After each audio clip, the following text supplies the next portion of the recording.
If I asked you right now what you did with your free time last week, you could probably give me a rough answer. The gym, a bit of Netflix, scrolling, hung out with friends. But if I asked you to account for every single hour, the evenings, mornings, gaps during the day, most guys couldn't answer. And that gap between what they think they're doing and what they're actually doing reveals a brutal reality. Most guys' free time isn't being spent wisely, but is absorbed by habits so automatic you don't even register them as choices. Scrolling, low-level entertainment, passive consumption, behaviors that happen over and over again in a cycle that you just can't break out of. I'm Eddie, and I've helped dozens of guys fix this exact problem and learn to channel their energy into building the life they actually want instead of drifting. And in this video, I'm going to show you 5 simple steps to start doing this, including a few that you've probably never heard of, so make sure to stick around. But before getting into these steps, there's something I want to ask you. How much free time do you actually have in a week? Between evenings, weekends, lunch breaks, and gaps during the day, the average person has somewhere between 30 and 40 hours that isn't work during their work week. Now ask yourself this honestly, where is this time actually going? And most guys can't answer this. Why? Not because they're lazy, but because of autopilot mode living. That state where you're going through the motions, making the same choices, following the same patterns over and over again. Why do we do this? Because the brain is wired for efficiency. When a behavior gets repeated enough times, it starts to run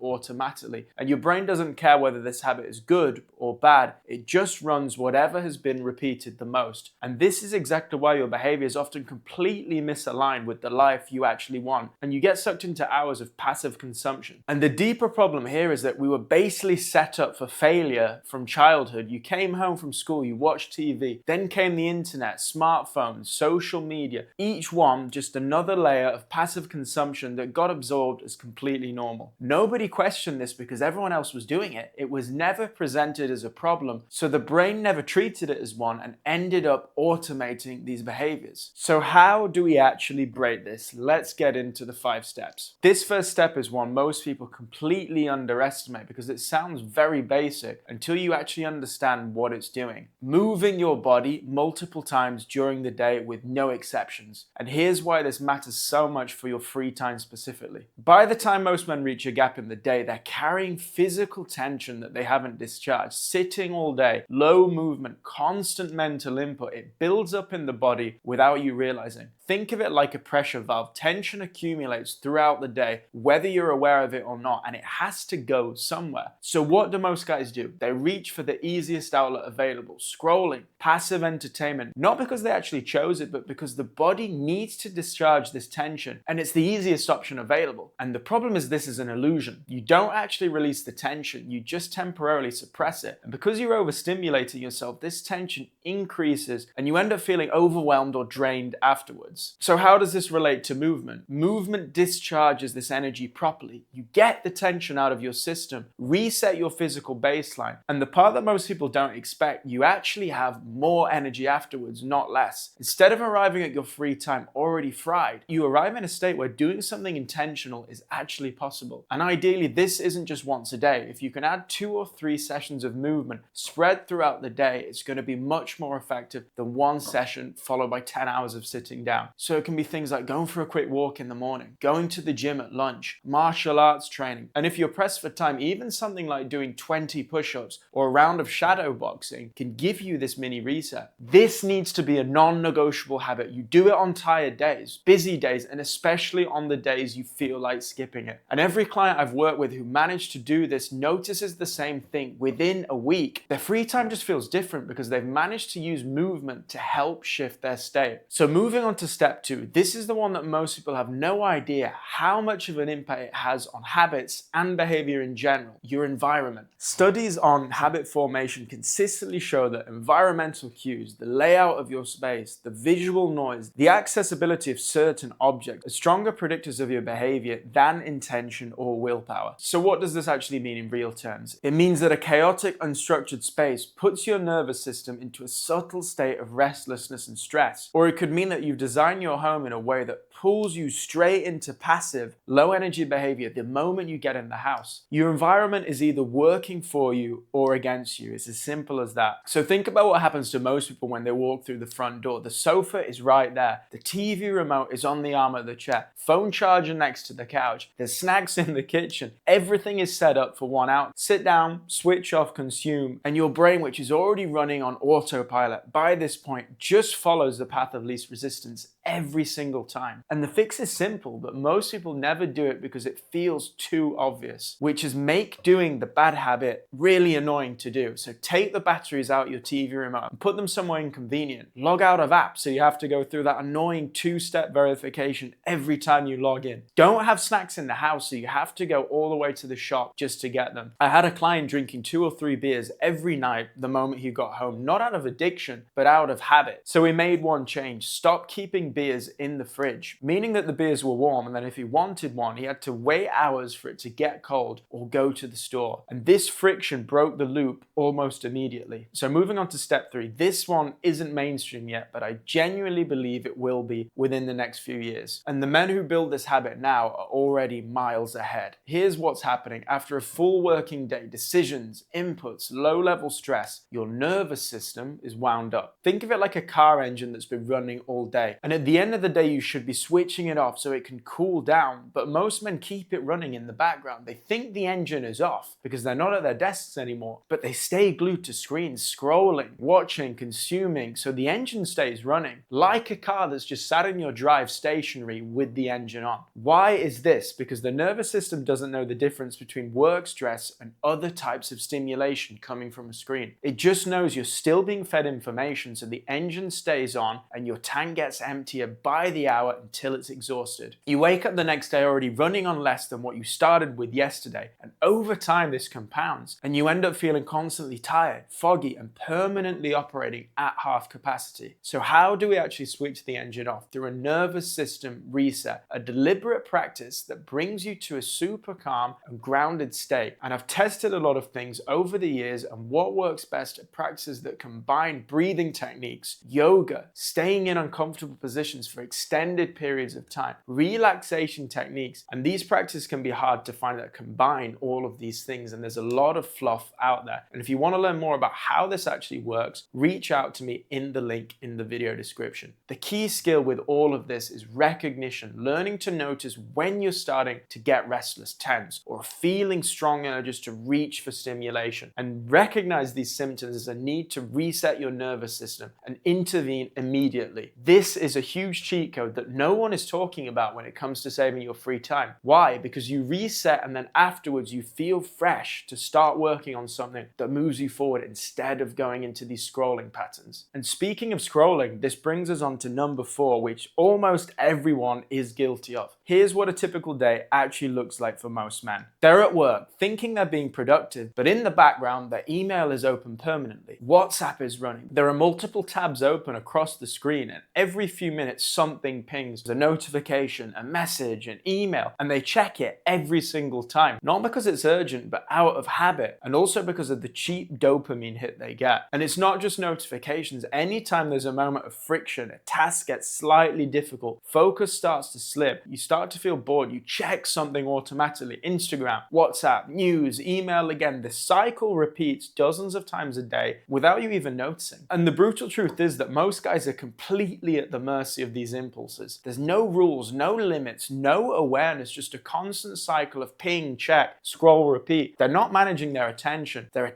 is managing them. And here's the part that surprises most people when I tell them this. The fix is genuinely simple, but almost no one does it. Set specific targets of how many times a day you want to check apps and actually track it. So for example, 3 times a day for Instagram, email once per hour max, Twitter once a day. That's it. And if you think you don't have the discipline to stick to that, download an app called OneSec. I'm going to be doing a full video on it soon because it's one of the most underrated tools I've come across that helps you specifically with this. Also, stop having everything running in the background. Most guys don't realize this, but it keeps you in the state of low-level reactivity all the time. Even when you're not checking things, your nervous system is still on alert. Also, a simple rule with video entertainment is nothing until the last 1 to 2 hours of the day. Treat it as a reward for getting through the day with intention, not a default you fall into the moment you have 5 minutes free. The men who implement this are consistently shocked by how much more time appears, not because they suddenly have more hours, but because they stop bleeding the hours that they actually have. And if no matter how hard you try to fix your evenings, but you just can't get out of this doom scrolling addiction, watch this video next to fix it once and for all.